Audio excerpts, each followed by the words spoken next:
Welcome everyone for High Performance Computing, Advanced Scientific Computing. Today we have our practical lecture 0.1, which is essentially a short introduction to SSH and then also a few Unix commands for those of you who have been not previously working with the secure shell or with Unix in the past. So in a way, it's also a practical lecture that should support your assignments and is not really a full introduction, of course, to SSH and Unix, hence a short introduction. So before we step, however, into this, let's say, short practical lecture, let us review what we had the last time.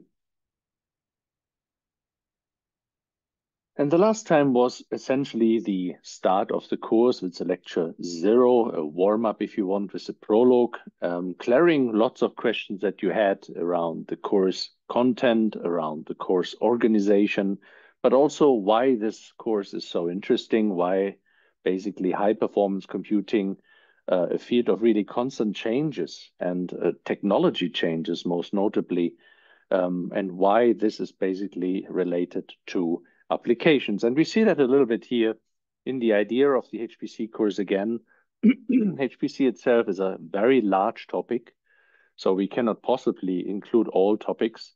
But here and there we will have the essence, which is essentially then here the red part of it. And we will also cover some domain-specific science and engineering applications, which are very relevant to the course. And they also motivate the need for high-performance computing. And this will all come up also in lecture 1, where we experience this a bit more than even the prologue did. But you see already, if you want to simulate at scale a car crash here, or the fluid and liquid and wind around cars, a domain called computational fluid dynamics, and even on a scale on an airplane, it's get very heavy computing intensive. Hence, we need high-performance computers where we basically leave the field from normal laptops and really enable us using very much, let's say, computing powers in parallel, many CPUs and also many GPUs in parallel. Hence, you see here not only these examples, you see also here the smoke in a tube, as for example, how that propagates in time. And also here the interaction when we now basically want to understand the ground model modeling. Then you have the land surface interactions, the atmosphere as well, and the subsurface. And all of that interacts to really understand then the groundwater modeling in a particular area that you have on Earth, or you basically have also other simulations like here, wind in Iceland, and so on. So, of course, this is more a physics domain in many cases, but we see also more recently that this domain-specific science and engineering applications leverage artificial intelligence. Hence, this year we do, as in the 2 last years, basically computational fluid dynamics special in the course, not covering all of these different applications, and also do a special more or less on AI because it gets momentum. And we include more of these topics, as you will see in the outline again, like hyperparameter optimization, for instance, or distributed deep learning. Hence, there's some updates to the course that we had in the last year. That's what we basically learn in lecture 0. And then, of course, we discussed a bit more what you can expect in terms of the course content. So we start really with a, let's say, introduction to high-performance computing. Then we quickly dive into 2 paradigms, how you can parallel compute. And you will see that would be the message passing interface. You see that here a little bit where, let's say, different messages are, doing inter-process communication. And we use a standard called MPI that significantly leverages the network between these different processes running all on different CPUs, or even on a larger scale, you see here with distributed memory on different nodes or different racks. So here we are able to scale up very much high to many high numbers of CPUs and GPUs, as we will understand in the course.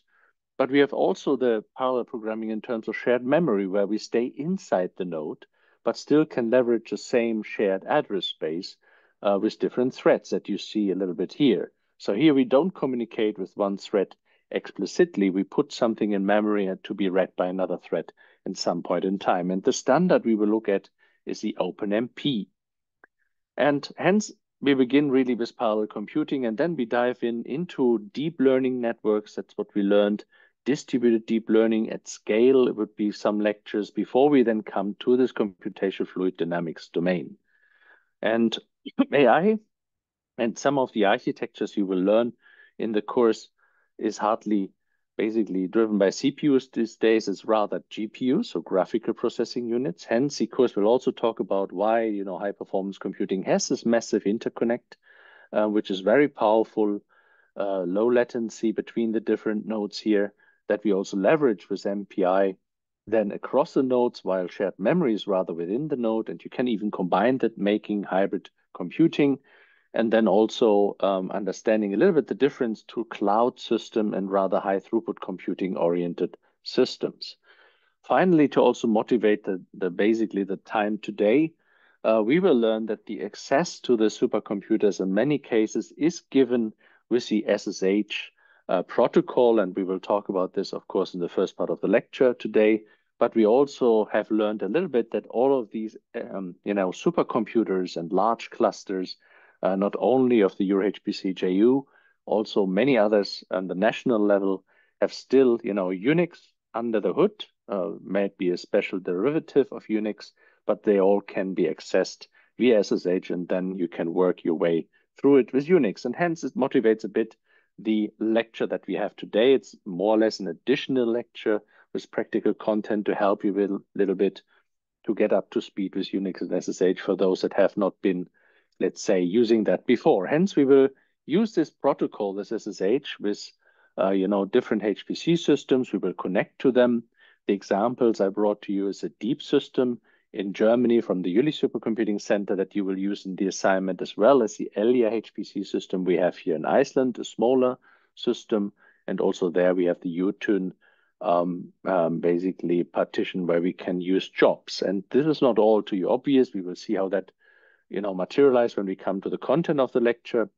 In order to access this in a secure manner, we will talk about the secure shell and a certain key pair, public-private key pairs, as it basically is called. And then, of course, as practical demo, I will not only show you here a couple of HPC system on websites so that you can relate to it better. Also, the sheer size is very important for you to understand. Here we leave the realm of one GPU, like you would have maybe in your laptop.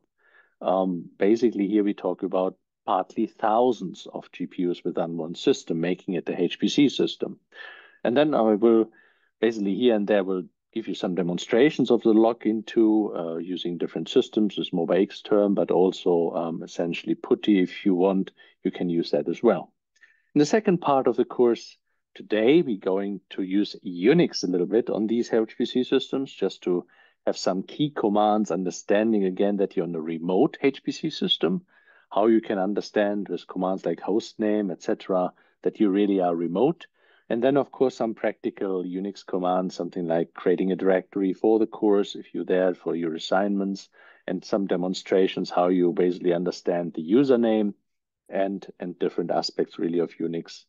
Another important factor today will be the module environment for software. So that's also something which is actually available in many of the HPC systems today. We have the basic editor VI and different demonstrations I will do also there, how you can create, text files and so on and so on. Just a final remark for those, from the YouTube community maybe landing on this. Think about that this is part of a lecture series, and this is in no way a complete introduction to Unix, nor it is a complete introduction to SSH. This is just a little bit of practical support again for getting, let's say, the people in the course to make them understand and prepare them a little bit for the assignments. So let's get started with SSH to connect to this HPC systems. So coming back to the learning outcomes, this is really the idea of using high performance clusters here today. So we will have already as a really second lecture a very practical one where we use real HPC systems. That's important in the course. But it also means, and this is an important factor as well, that you more and more understand that a HPC system is not pure hardware lying there with lots of GPUs, CPUs, network interconnects, memory.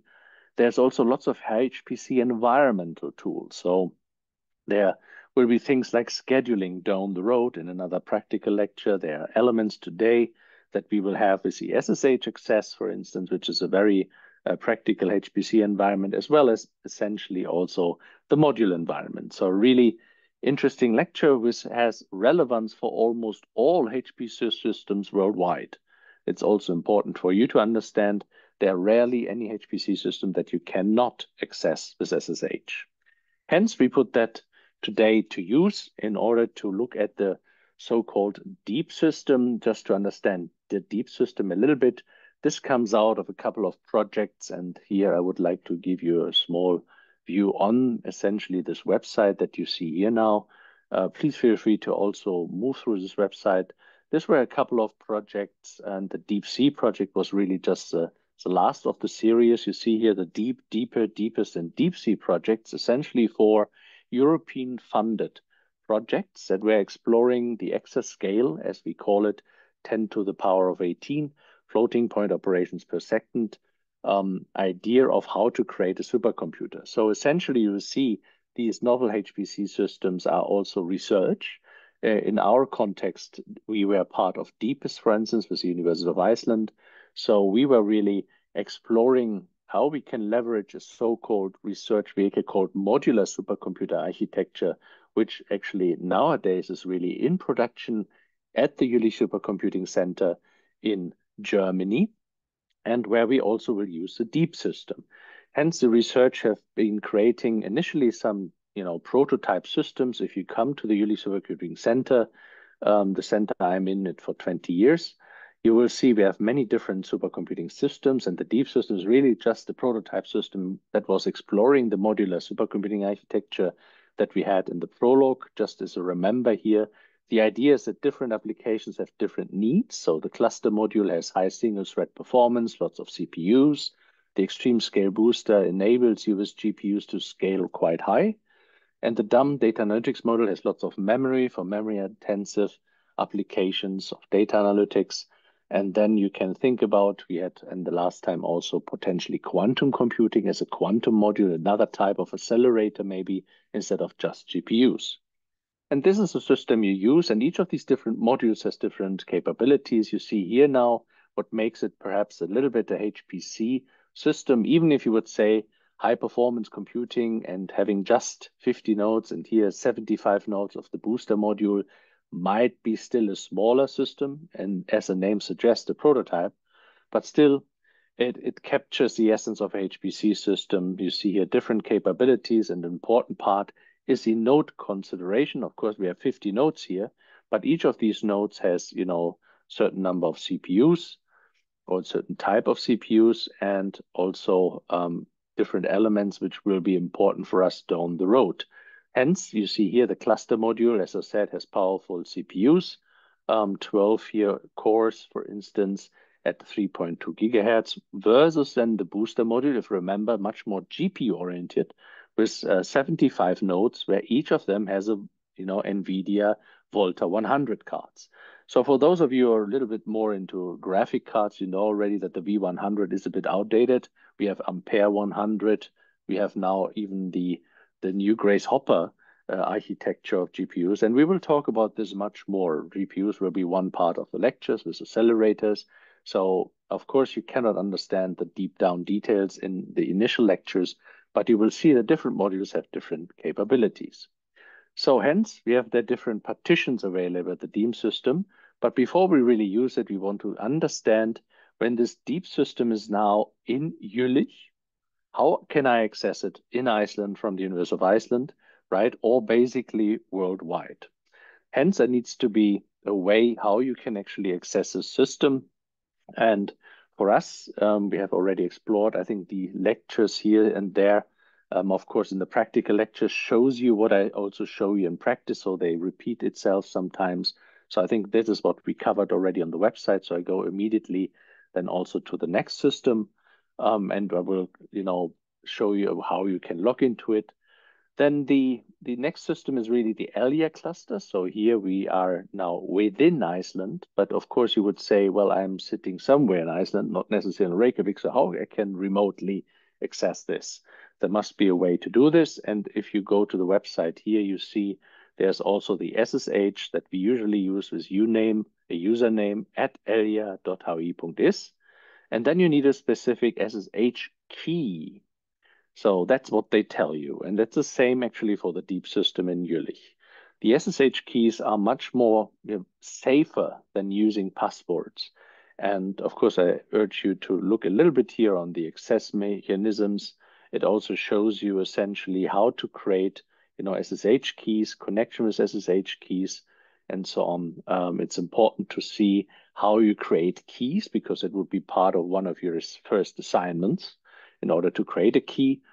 And we have to talk about the keys in the lecture today a little bit more to understand this public-private key pair. But here you have now two systems, really, in the course that we're going to leverage, also to make the understanding that not all HPC systems are equal. What makes Elia an HPC system is admittedly not maybe the number of many GPUs. We just see just a couple of nodes have here really GPU cards. But they have already, for instance, the A100. So it's the next generation already, the Ampere architecture of NVIDIA with tensor cores and a couple of nodes. Of course, these are not as strong and as many as we have in the deep system. Still, they're a couple of nodes and much more powerful than a laptop. You have also certain consideration of this idea of having standard compute nodes where you would say, okay, these are ones for CPUs, and you have 28 nodes here, where each of them has, of course, also this, 24 cores and so on. Hence, different types even. You see different elements of architectures, even AMD CPUs. There's Intel manufacturers, AMD and manufacturers today. And a certain, let's say, typical specification is also the idea of having login nodes, right? So you will see that these are compute nodes and these are login nodes. It's also something we will discuss much more during the course, and that you then also can basically explore when you do the practicals. So in one respect also, this will alluding to necessary other lectures called scheduling, where you then learn that you are actually located on a login node, but you send a job to a so-called compute node, right? Let it be the GPU nodes or the compute nodes. That's something, of course, which you steer with so-called partitions that you see a little bit here, also partition Mimir or partition Mimi HiMem. In your case, it will be also partition Jötun. With this, of course, we are very much remote. We are very much just seeing software, but there's an idea in the course that we will also visit Elia to touch metal. So we will really go essentially to our system and see a little bit that there's a rack and that, how that looks like. Some of you have already visited my cloud computing course, so you know when you have been visiting the Borealis data center here essentially in Reykjavik. So this is something what we also can do later in the course. So we maybe revisit for those of you here in the HPC course which are new. This is really a larger data center than that we will also explore a little bit when we talk about green energy and later about data center architectures. Hence, the idea is also really with the term touch metal that you see that in real practice at least once to understand that behind all of that that you see in nice software is, of course, also real hardware. Coming now to the secure shell again. So all these different ideas of using SSH can be done with many different SSH clients.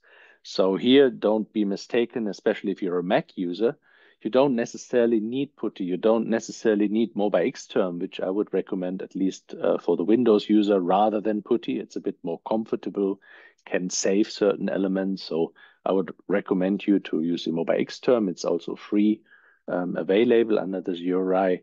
But these clients, of course, can be on the command line as well. So as we have seen in the description of the, Elia system here, this is also something, of course, how you can access on the command line. But with MobiXterm and these kind of GUIs, you have, of course, also a little bit a much more nicer interface. In the end, they will still give you access to a sort of command line. We will explore this in a moment. Also important is the different elements that you need for it. And this will give us now this interesting view. So I told you we have to create a key pair. And when you do this, you put them in a so-called, key store, which is protected from a password usually. So in order to unlock the private key that is somewhere in this key store, you have to have a password.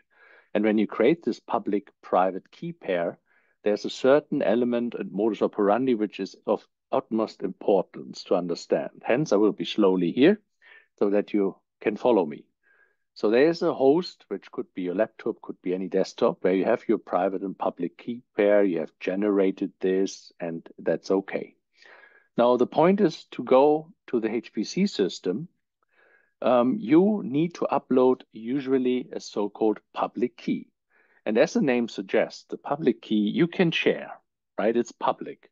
There's no problem, showing this to someone else, because only those, and that's important, only those that have the corresponding private key, that's why they call it public-private key pair, can really then use this private key pair during a connection request. So you upload the public key in the beginning.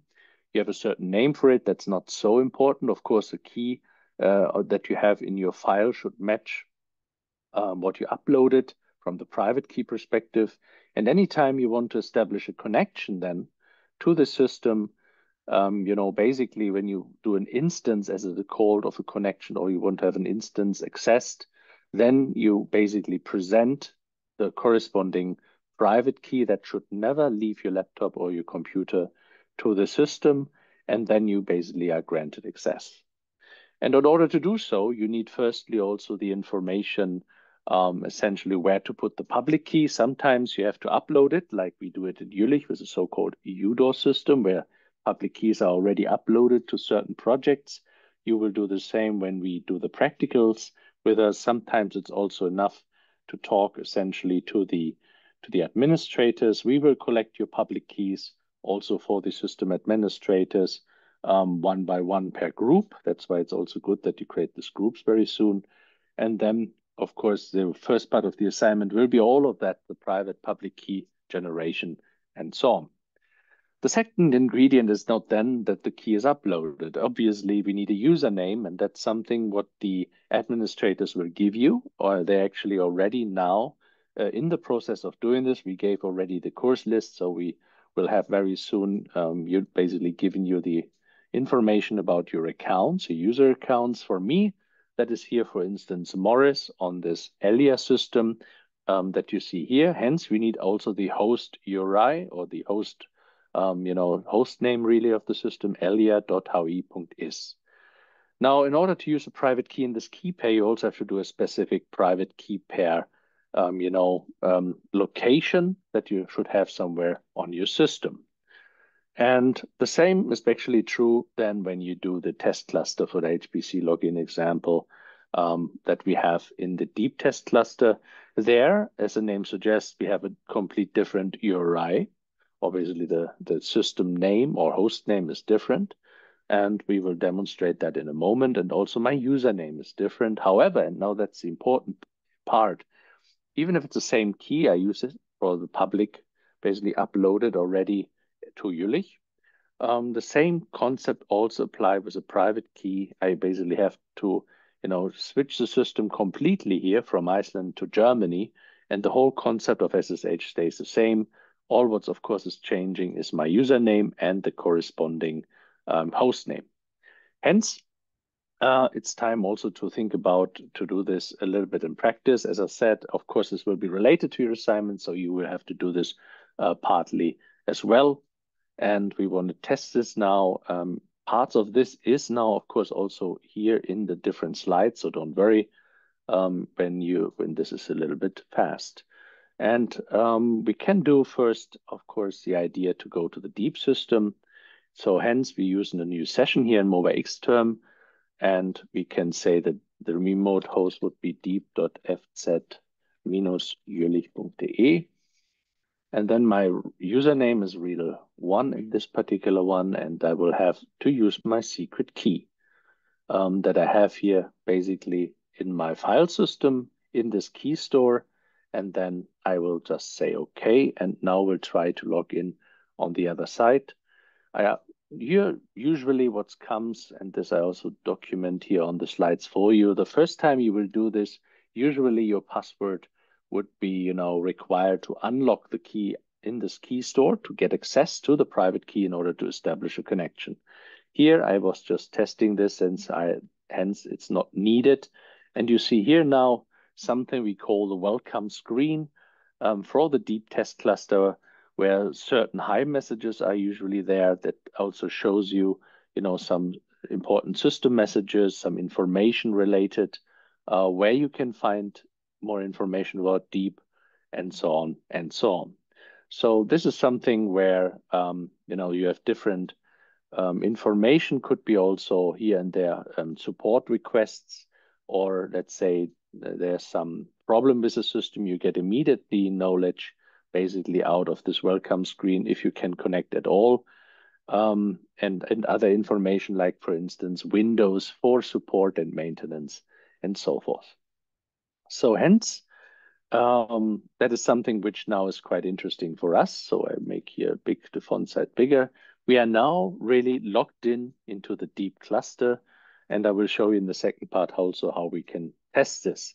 One command you should learn is also then essentially here the exit, or if you want, we can also do quickly an ls-l, which shows you all the files. I will come to this more in the second part of the course, and you see here already the old HPC kind of course folders and so on, and many other files which are related to work on this particular cluster. But more about this we will learn essentially then in the other lecture. Maybe we can still have this hostname -f, for instance, or there's also hostname. There are different ways how you can find out that you really now essentially in the remote system. You see here the deep system that is basically now in Germany at the Jülich Supercomputing Center. And there will be different modules, environments. We will come all to this in the second part of the course. Now, important is to, again, understand how that worked. So we come back to our beautiful MobaX slide here. These are really the key ingredients that you have seen how it worked. So you need to understand the host name, the remote host name, right? That is available here. We have to talk to administrators first to get a certain account. That's also essentially, you just don't go to a system without never talked to the responsibilities, the responsibility people at the centers, at the HPC system administrators. You will ask, or you will basically have support mailing list somehow clarifying you. And there are very different ways, but essentially getting a username is also very important. And with these two, you already can then also go to these systems and use even command line interfaces if you want. You don't have to use this GUI that I presented today. Here, you can also use SSH with a username at, for instance, Riedel1 at deep.fz-jülich.de. However, for this would be still very important this private key, right? Location at least. So of course, this is important, as you understand. What we just did was really nothing else than going to this deep test cluster with exactly what you see here on the bottom. I used essentially public key pair, and you see that on this slide, the public key pair. I can show this here freely because the public key is for the public, as the name suggests. It's not a problem, but never share your private key, right? It leaves never my laptop, so you will never see it. And I have the only one that actually has this matching key. And then with this can configure it that the way essentially has here for the SSH keys and manage them and can upload this SSH key, or administrators will do it for us, as we have also seen in Elia. Basically, there you will have this in the course.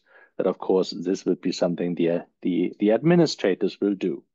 Hence, in this sense, there would be something that we can, also see that this is very different from all the different systems. Hence, when you go now, let's say to the EuroHPC joint undertaking, right? And if we have discussed this a little bit in the prologue already, we come back to this again through the course. You see here different systems, Lumi located in Finland, for instance. You have the Leonardo supercomputer, located in Cineca, which is actually within Italy, Mare Nostrum 5 in Spain. And they are all very large supercomputers, different technologies, Meluxina and Luxembourg, Carolina, they all offer you SSH access normally. And for all of them, you first need usernames. You need basically access.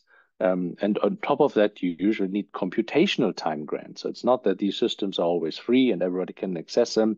There are so-called access policies where you can have then access to these systems, but you are reviewed. So these systems are peer-reviewed systems where essentially others have to review if what you want to do on these systems is, let's say, sound in terms of science, in terms of engineering, so that you are not wasting, let's say, computational resources. And there you can go on and go on. So these are the systems, smaller and bigger.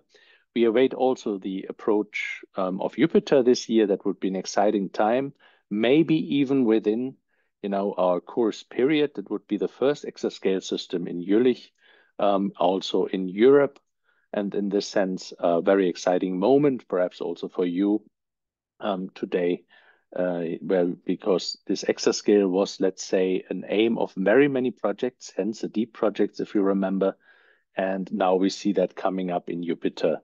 And it would be also a very modular system, so the modular supercomputing architecture will be also part of it. Now we have done the deep system example. Now I think it's time to look a little bit on Elia. What is changing now, right? And with Elia, no surprise, we need a new host name here, the system address, and then a new username, which is just Morris, and also, of course, a SSH key. And I had already my public key given to the administrator, so they uploaded it. Gratefully, I can now access an Elia. And the important thing to take away is really, it will be the same way how I do it. Hence, time to leave deep. You see that here, you can do this nicely with exit.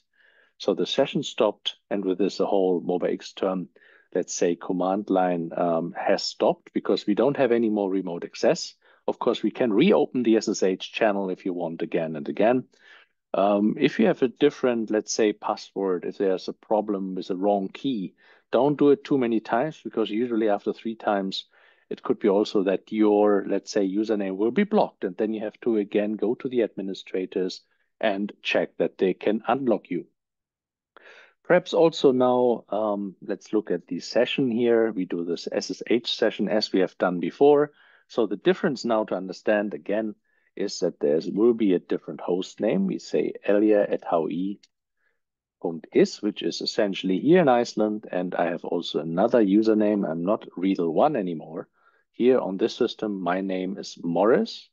And however, I use basically the key, that we have pre-configured here, and basically want to have the same access that we had before. Obviously, you can do many different, let's say, settings here.